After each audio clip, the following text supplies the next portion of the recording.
adopt flexible working arrangements, especially for working parents. Come Monday, police to reduce its roadblock operations.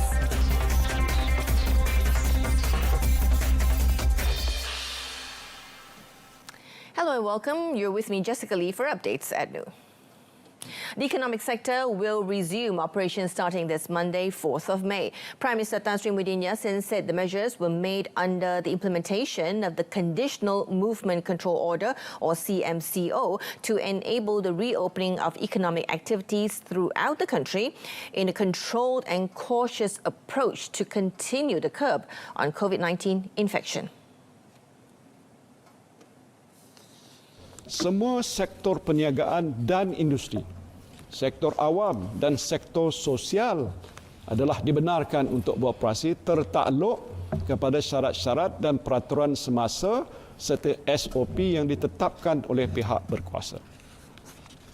SOP ini termasuklah penjarakan sosial, kerap mencuci tangan, memakai topeng muka, melaporkan segera pada Jabatan Kesihatan jika terdapat maklumat mengenai jangkitan COVID-19. According to the Premier, the decision to allow the majority of economic activities to resume is the third step in facing COVID-19 threat and economic crisis. He said the first step is by implementing the MCO to flatten the curve of COVID-19 infection, followed by the second step, which is to stimulate the rakyat expenditure by providing the Prihatin economic stimulus package. And Tan Sri Muhyiddin also said that the country had lost about 63 billion ringgit due to the implementation of the MCO.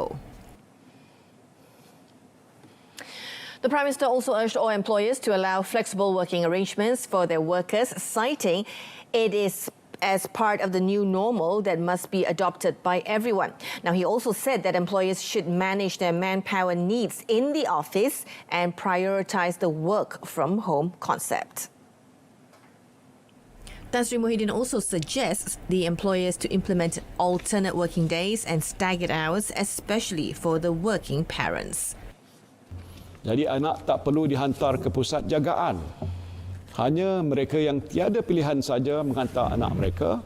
Secara tidak langsung, ini dapat mengurangkan jumlah kanak-kanak di pusat penjagaan dan lebih mudahlah untuk penjaga mengurus anak-anak ini mengikut SOP kesihatan yang ditetapkan. Jadi saya nak minta tolong dengan majikan. Jika boleh dibenarkan atau benarkan pasangan suami isteri yang ada keperluan untuk menjaga anak-anak kecil di rumah supaya dibenarkan bekerja every alternate days atau bekerja dari rumah. Now, on another note, Tan Sri Muhyiddin added that interstate travel for the purpose of returning to hometowns for the Aidilfitri holidays and to attend open houses is not allowed. However, he said interstate travel is only allowed for the purpose of work and for people to return to their homes after being stranded in their hometowns or elsewhere.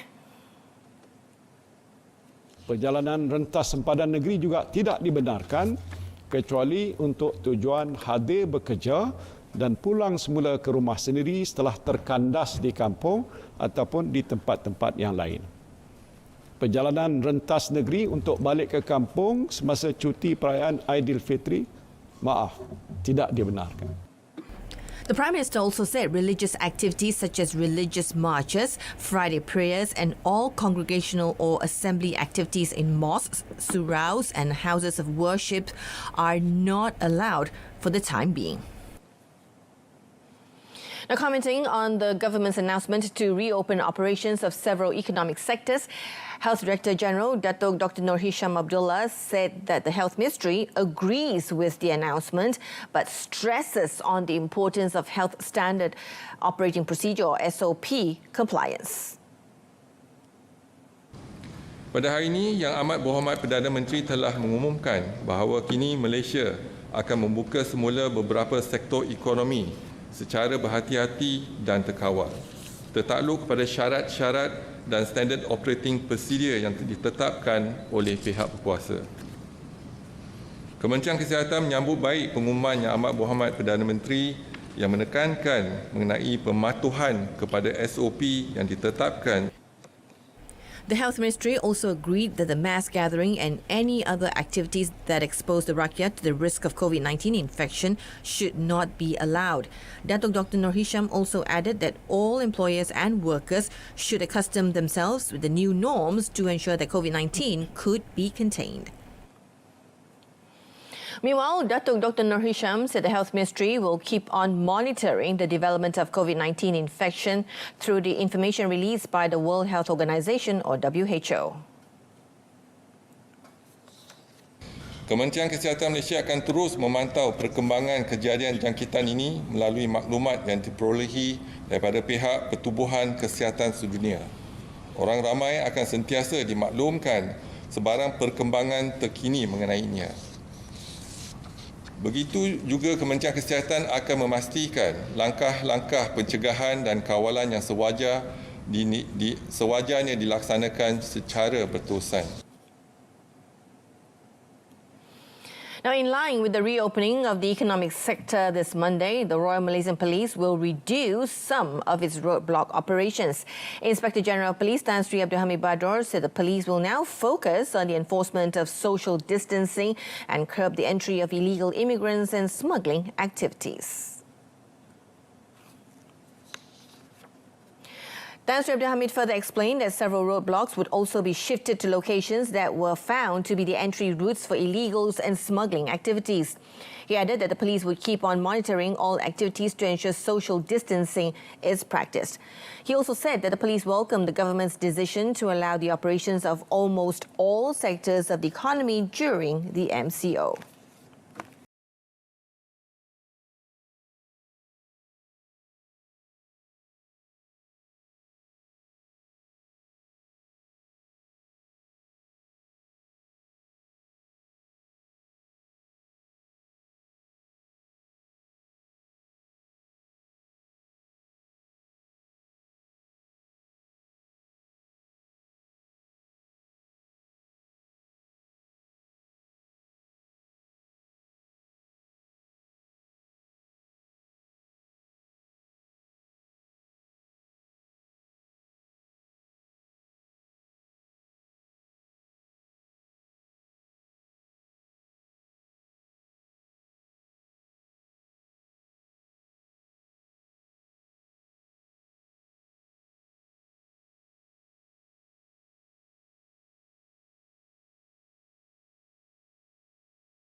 Next, local entrepreneurs urge to digitalize their businesses to compete with new norm environments. Stay tuned.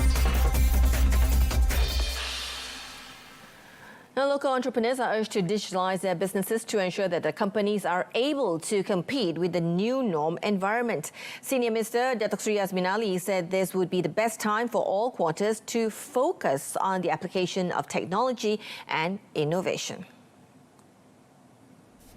In a special statement issued in conjunction with Workers' Day yesterday, Datuk Sri Azmin said with the new norm, the work-from-home culture via online teleconferencing should be normalised. He said this would also transform how companies from various sectors change their operations. With this, the balance between productivity and personal life could be maintained. Datuk Sri Azmin also urged employers to take initiatives by providing the best training to improve the skills of the workers. Meanwhile, the government has assured that no entrepreneur will be left out under the Special Prihatin Grant GKP, which was open to all micro enterprises yesterday. Deputy Entrepreneur Development and Cooperatives Minister Datuk Mas Irmiyati Samsudin says the GKP was created by the government as an initiative to assist all micro SMEs with their cash flow following the implementation of the Movement Control Order or MCO to curb the spread of COVID-19. A special grant of 3,000 ringgit has been prepared under the Prihatin Rakyat Economic Stimulus Package for each qualified micro company.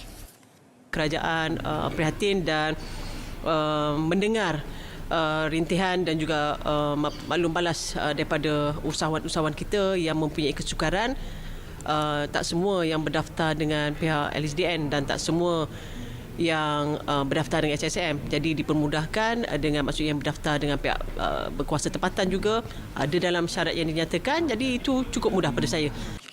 According to Datuk Mas Ermiyati, nearly 700,000 micro SMEs nationwide are expected to benefit from this special grant. Jumlah koperasi dekat Malaysia pada hari ini. Now, on another matter, Finance Minister Tengku Datuk Sri Zafrul Tengku Abdul Aziz clarified that there has been some confusion over the statement issued by Bank Negara Malaysia or BNM yesterday. Tengku Datuk Sri Zafrul said there was a misunderstanding in the FAQ posted by BNM, adding that the illustrations provided are also confusing. As such, he called on the central bank to improve communication with customers to avoid the issue of confusion. Tengku Datuk Sri Zafrul said there is no difference in the provisions, adding that customers will have to pay the interest later. Terdapat beberapa kekeliruan dan saya rasa komunikasi yang tidak jelas oleh Bank Negara. Tetapi Alhamdulillah pagi ini Bank Negara telah mengeluarkan penjelasan FAQ terbaru. Saya baru baca pagi tadi untuk menjelaskan kekeliruan tersebut. Saya rasa Bank Negara Malaysia BNM telah jelaskan dalam FAQ mereka yang clear sekarang ialah faedah tetap terakru ataupun interest accrued tetapi tidak di-compound ataupun not compounded lah, ya. On Thursday, in a statement issued by BNM, the borrowers did not have to apply for the moratorium and had only to complete the necessary documentation to authorize the law on the moratorium. According to BNM, the purpose of the moratorium was aimed at facilitating the cash flow of borrowers who were impacted by the COVID-19. Now, still on the issue of the moratorium, Tengku Datuk Sri Zafrul today has urged financial institutions to consider abolishing the accrued interest on hire purchase loans or profits on fixed interest Islamic financing during the 6-month moratorium period. Now, he said the Finance Ministry is ready to cooperate with Bank Negara and the banking sector to implement the initiative. Tengku Datuk Sri Zafrul, in a Facebook post today, explained that there was a confusion on the interest rate or profits related to the 6-month loan repayment moratorium offered by financial institutions. He said among the reasons for the confusion was misinformation by various sources that provided vague information on the moratorium. The Finance Minister then explained that there are several banks that offered moratorium without charging accrued interest or loan compound. However, it does not cover all products and every bank have been taking its own approach to charge the interest during the moratorium period. He said that the issue is under the Central Bank's jurisdiction as per Central Bank of Malaysia Act 2009. He added that the Finance Ministry has been working with the central bank and banking industry to resolve the issue.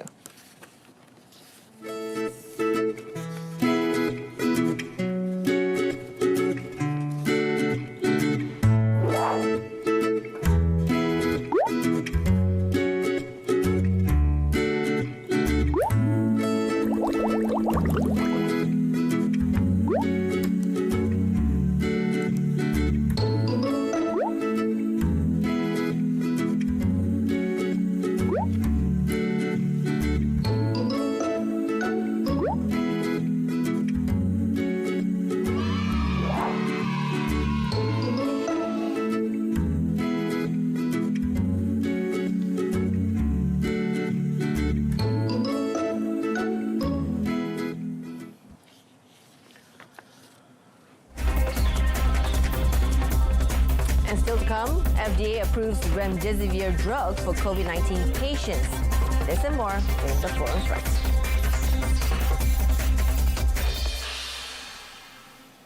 The experimental drug remdesivir has been authorized by US regulators for emergency use against COVID-19. President Donald Trump made the announcement after the antiviral made by Gilead Sciences was shown in major clinical trial to shorten the time of recovery in some COVID-19 patients. Now, the first time any medicine has had any proven benefit against the disease.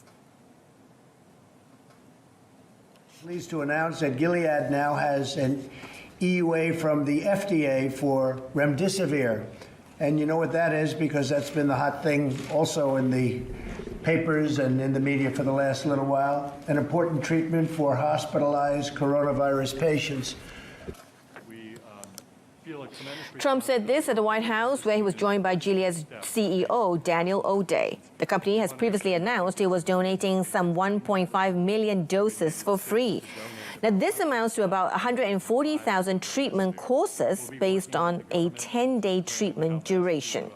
Remdesivir, which is administered by an injection, was already available to some patients who enrolled in clinical trials or who sought it out on a compassionate use basis.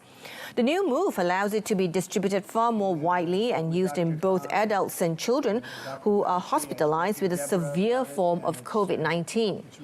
The Food and Drug Administration, FDA, which authorized the approval, defines severe as having low blood oxygen levels, requiring oxygen therapy, or being on a ventilator.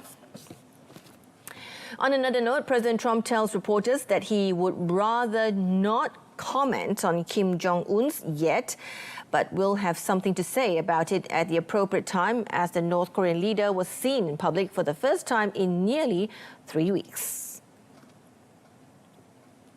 Yeah, I'd rather not comment on it yet. Kim Jong-un will have something to say about it at the appropriate time. Trump said this before heading to Camp David for a working weekend. The Korean capital news agency reported Saturday that North Korean leader Kim Jong-un cut the ribbon at the opening of a fertilizer factory. The first time state media has reported him making a public appearance since speculation about his health began last month. KCNA reported that Kim attended the ceremony on Friday and all the participants broke into thunderous cheers when he appeared. Kim has not made a public appearance since presiding over a Workers' Party Politburo meeting on the 11th of April, and the following day, state media reported on him inspecting fighter jets at an air defense unit. Now, schools and colleges in Ireland will reopen at the start of the new academic year in September and October. Ireland's Prime Minister Leo Varadkar said this while announcing the extension of the nation's COVID-19 lockdown to 18th of May. We have a plan to ease restrictions from the 18th of May. But before that, we need 2 more weeks of tight restrictions to weaken the virus further, so it doesn't have the strength to make a comeback when we start to interact with each other again.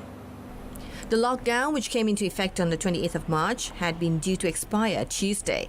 Varadkar also announced a plan to reopen the nation in a slow, phased, staged way when the lockdown extension, the second, expires.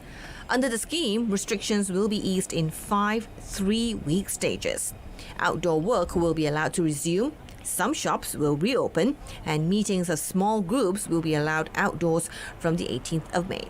The final of the 5 stages is scheduled to start on the 10th of August, while schools and colleges will also return when the new academic year begins in September or October. Now, India will also extend the world's biggest COVID-19 lockdown for 2 weeks beyond the 4th of May, but with some easing of restrictions, including for alcohol. The lockdown imposed near the end of March has caused misery for millions of workers in India's vast informal sector and dealt a major blow to Asia's 3rd biggest economy. Said in a statement that in view of significant gains in the COVID-19 situation, areas with few or no cases would see considerable relaxations.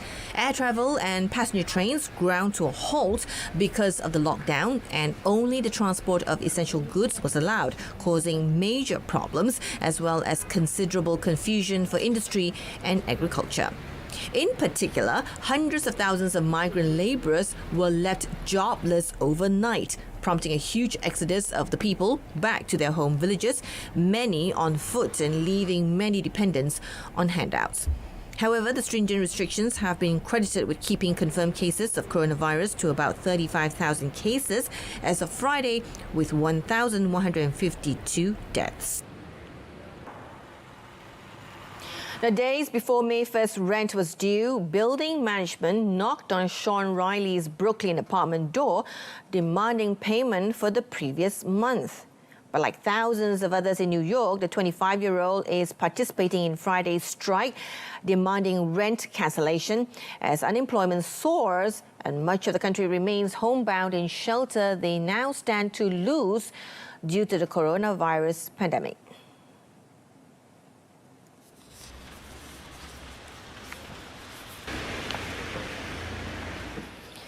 As Riley and fellow tenants unfold banners at their walk-up in the Crown Heights neighborhood, cars surrounded Governor Andrew Cuomo's mansion in New York state capital, Albany, for a socially distanced protest. Similar movements took place across the country, which has the highest number of COVID-19 cases and deaths. More than 1 million people have been infected and more than 64,000 have died. The protests, which coincide with May Day, are believed to be the largest such coordinated tenant activity in New York since the 1930s, when mass strikes took aim at rent gouging. According to preliminary figures from the advocacy group Housing Justice for All, a lead organizer of the movement, an estimated 12,000 unique tenants across 100 buildings in America's coronavirus epicenter participated in Friday's strike.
Coming up in sport, Bundesliga restart blow as Threet tested positive for COVID-19.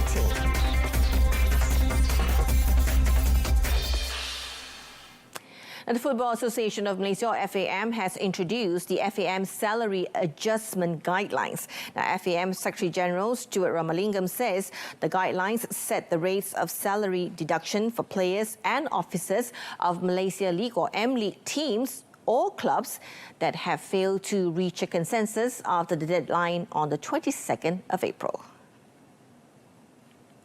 Stewart said through the guidelines, the governing body set 4 criteria of maximum salary pay cut rates of between 10 and 30%, which were considered fair and equitable based on the financial situation of the team or club. Ini adalah satu penetapan untuk membantu situasi semasa di mana pasukan tak boleh abuse the situation dan juga pemain tidak boleh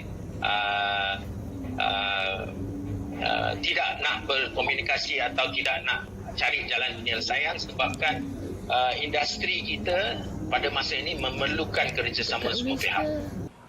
Stewart also reminded competing teams and clubs to adhere to the football guidelines on COVID-19 issued by FIFA in April, as well as the FIFA statute and FAM statute. Towards this end, FAM has set up a special unit to communicate with clubs and teams on the process and implementation of the guidelines. This year's edition of the Sultan Azlan Shah Cup has been cancelled.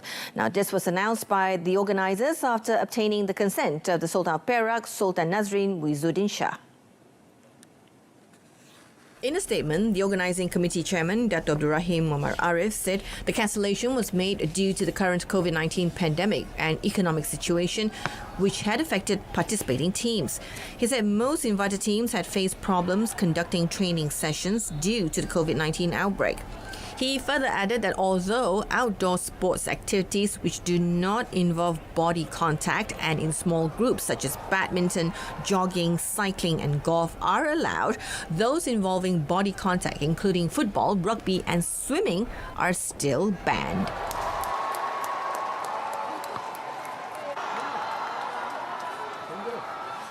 Now, 3 people have been tested positive for COVID-19 at FC Cologne and will be placed into a 14-day quarantine, the Bundesliga club said on Friday, in a potential blow to the hopes of restarting the German football season this month. Now, the club said in a statement on its website that Cologne had the entire team and coaching staff, along with the backroom staff, tested on Thursday for COVID-19, and as a result, 3 people have tested positive. After an assessment of the cases by the responsible health authorities, 3 people who tested positive will go into a 14-day quarantine at home. Cologne will not confirm any names out of respect for the privacy of those affected. The club said it would continue to train in preparation for the campaign to resume, with further tests to be carried out as part of the league's health and safety protocol. The Bundesliga has set a target return date of 9th May, but still needs permission from the German government. A delay on the decision this week meant a resumption would not be possible before the 16th of May. A final decision is expected next Wednesday. Now, for Spain's majestic fighting bulls, whose final hours draw thousands to bull rings every year, the blow has been deadly. With the virus decimating the season, many are now condemned to the abattoir. Now, bullfighting has long been a lightning rod issue, pitting animal rights activists who argue that the practice is cruel and should be banned against traditionalists who say that it should be preserved as a vital part of cultural heritage. Whatever the ethical issues, bullfighting thrives only when there are huge crowds to watch the spectacle involving a burly half-ton beast whose upkeep is costly and whose lifespan is limited. According to Juan Pedro Domeco Morenes from his Lo Alvaro breeding farm in the southern Andalusia region, it is a disaster for bullfighting, who had bulls entered in 5 fights cancelled in the last few weeks. The nationwide lockdown imposed to slow the spread of the epidemic, which under the nation's 47 million population has been forced to stay at home. And the social distancing to come in the next few months have spelled disaster for the bullfighting season, which runs from March to October. Now, both breeders and businessmen describe the shutdown as a catastrophe for a sector that puts on 20,000 events a year, both fights and street festivals. And that concludes today's updates at noon. In our top story, adopt flexible working arrangements, especially for working parents, as part of the new normal. Now, News on 2 comes on at 7 this evening. Don't forget to wash your hands regularly, practice social distancing, and most of all, let's adhere to the movement control order. I'm Jessica Lee. Thank you for watching and see you later.